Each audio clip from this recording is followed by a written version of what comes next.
to tax considerations and potential strategies. So we just want to talk about a couple things here. One is if you're a giver, if you give money to your church or to charities, most people now, after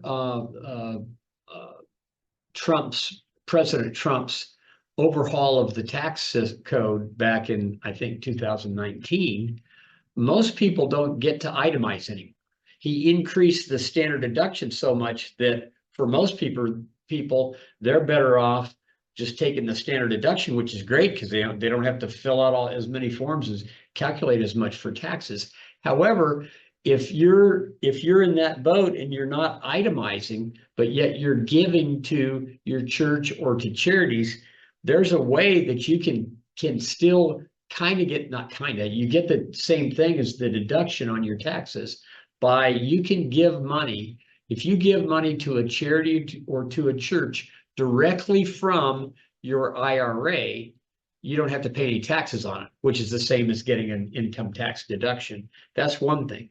And then the other is, and this is with regard to estate planning, and this is a thing that we help people figure out that we're given financial advice to, is the different kinds of assets that you have in your estate that are going to pass to beneficiaries have different tax statuses. Some of them, like IRAs, traditional IRAs, your beneficiaries are going to have to pay taxes on that money when they take it out. All of it. All of it.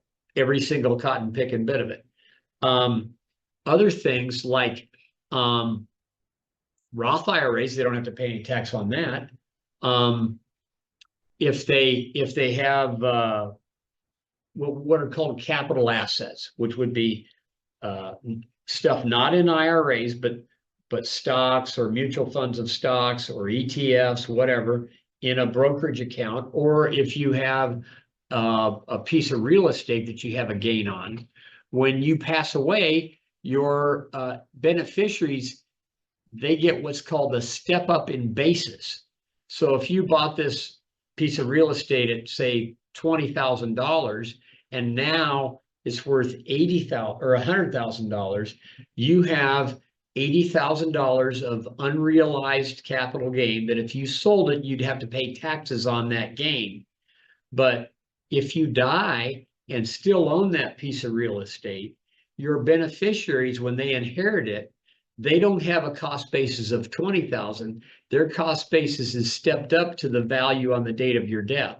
So those are the kind of things that we help guide people with. Maybe they're, for instance, we'll have somebody come in and say, well, so my kids don't have to worry about trying to sell this farm.